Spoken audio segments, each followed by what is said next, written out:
بسم اللہ الرحمن الرحیم۔ تاریخ کا اسلامی دور۔ آج کا سبق غالباً 36 نمبر سبق ہے۔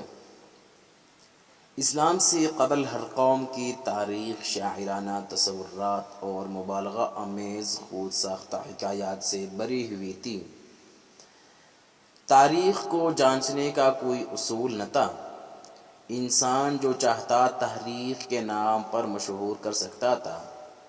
مسلمانوں نے اس فن کے اصول و قواعد مقرر کر کے اسے ایک باقاعدہ علم کی شکل دی۔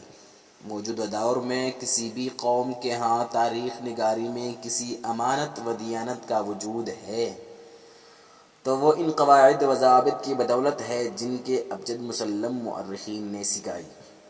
اس لیے یہ کہنا بے جان نہ ہوگا کہ تاریخ نگاری کا اصل دور مسلمانوں سے شروع ہوا ہے۔ اسلامی تاریخ نگاری کی بنیاد دو علوم ہیں: سیرت نگاری، نمبر 2 فن رجال۔ یہ دونوں فنون علم حدیث سے گہرا تعلق رکھتے ہیں۔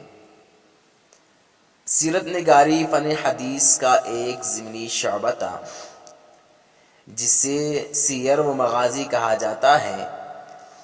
سیرت نگاروں نے وسعت دے کر اسے مستقل علم و فن بنا دیا۔ فن رجال کی ضرورت حدیث اور تاریخ کو محفوظ بنانے کے لیے پڑی، جس سے راویوں کے حالات مدون ہو گئے۔ ہم ان دونوں علوم کا الگ الگ جائزہ لیتے ہیں۔ پہلے سیرت نگاری۔ اسلامی تاریخ نگاری کی بنیاد سیرت نگاری ہے۔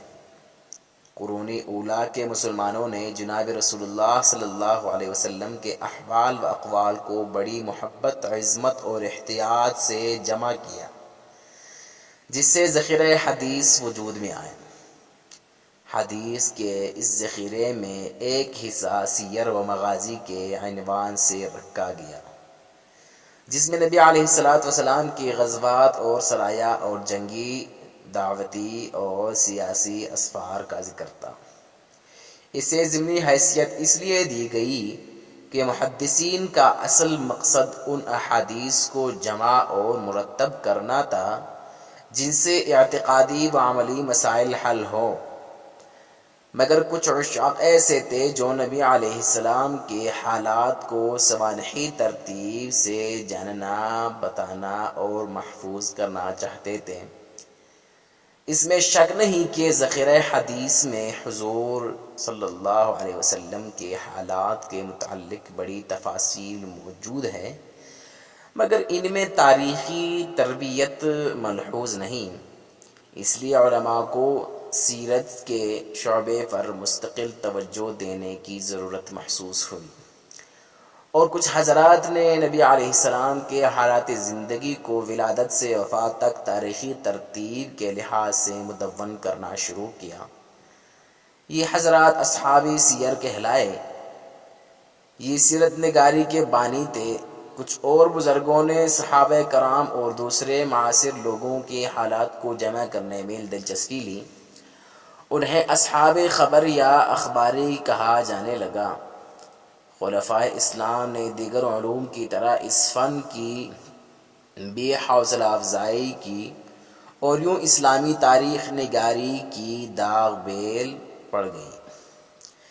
اس سلسلے میں سب سے پہلے کوشش حضرت معاویہ رضی اللہ عنہ کی جانب سے ہوئی، جنہیں تاریخ سے خاص دلچسپی تھی۔ وہ عشاء کے بعد اہل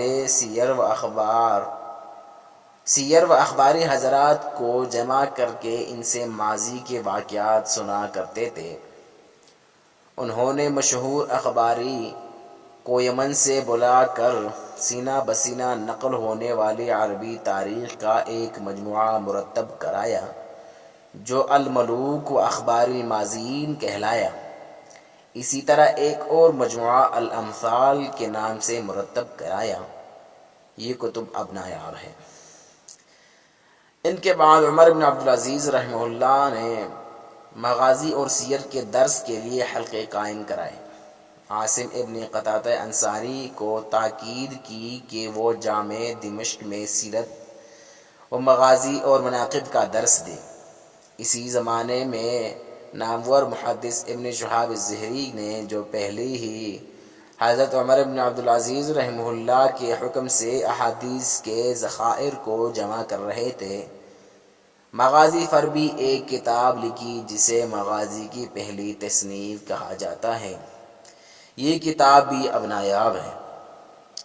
زہری کے شاگردوں میں سے موسیٰ ابن عقبہ اور محمد ابن اسحاق نے اس فن کو اور ترقی دی۔ موسیٰ ابن عقبہ روایت سیرت میں احتیاط سے کام لیتے تھے، اس لیے ان کی روایات کا مجموعہ مختصر ہے۔ سیرت کی کتب میں اس کے حوالے کثرت سے آتے ہیں، مگر یہ کتاب بھی نایاب ہے۔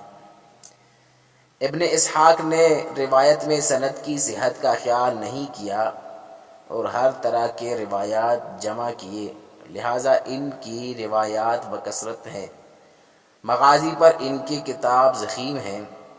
عالم اسلام پر استعماری غلبے کے دوران یہ نایاب ہو گئی۔ ابھی چند عشروں پہلے بعض محققین کی کوششوں سے تصحیح و تحقیق کے ساتھ یہ دوبارہ منظر عام پر آئی۔ ابن اسحاق کے بعد یمنی مؤرخ اور سیرت نگار عبدالملک ابن ہشام نے اس فن کو آگے بڑھایا۔ انہوں نے سلاطین حمیرہ کے نام کے تاریخ بھی مرتب کی اور ابن اسحاق کی تالیف کی مقبولیت کی وجہ سے اس کو مزید خوبیوں سے آراستہ کیا۔ اس کے مشکل الفاظ کی تشریح بھی کی۔ اس طرح سیرت ابن ہشام وجود میں آئی، جو سیرت کا سب سے مقبول ماخذ ہے۔ جنوبی افغانستان کے قصبہ بست کے محدث جلیل امام ابن حبان کے السیرۃ النبویہ و اخبار الخلفاء بھی سیرت کا بنیادی ماخذ ہے۔ اس کے بعد سیرت نگاری علماء کا محبوب مشغلہ بن گئی۔ سیرت نگاروں نے اس بارے میں علوم کے دریا بہا دیے۔ بلا مبالغہ ہزاروں کتابیں تصنیف ہوئے، جن کے فہرست کے لیے ایک ضخیم کتاب درکار ہے۔ یہ رہا سیرت نگاری۔ اب فن اسماء رجال، ذخیرہ حدیث اور تاریخ کو محفوظ اور مستند بنانے کے لیے دوسری اور تیسری صدی ہجری میں فن رجال پر کام کیا گیا۔ ایک پختہ کار محدث کے لیے اسماء الرجال پر گہری نظر لازم قرار پائی۔ رجال کے جان بین پر تصانیف کا سلسلہ جو تیسری ہجری سے شروع ہوا تو 8ویں صدی ہجری تک اس میں برابر محققانہ کام ہوتا چلا گیا۔ احمد حنبلی کی اسماء رجال پر تصنیف اس فن کی ابتدائی کتب میں سے ہیں۔ پھر عقیل ابن حبان، امام دارقطنی اور ابن عدی رحمہ اللہ جیسے اصحاب نے اس فن کو مزید ترقی دی۔ آخر میں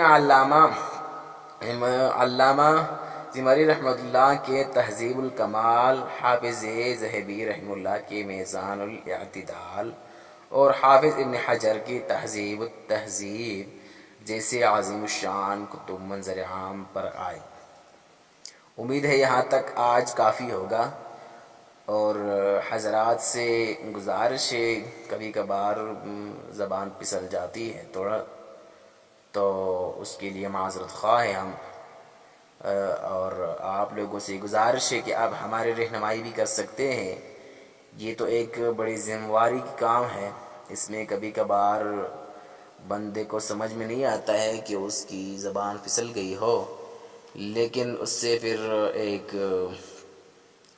اس کا ایک دم مقرر کر دیتے ہیں اور اسے ایک بڑا چوڑا بحث بنا دیتے ہیں کہ اس نے یہ کیا کہا ہے، اس نے یہ کیا کہا ہے۔ تو میں معذرت چاہتا ہوں اگر کوئی بھی زبان کبھی کبھی پھسل جاتی ہے تو اس میں آپ ہمارے رہنمائی فرمائیے اور اس کی ایک بڑی دم قائم نہ کریں۔ شکریہ۔ السلام علیکم ورحمۃ اللہ وبرکاتہ۔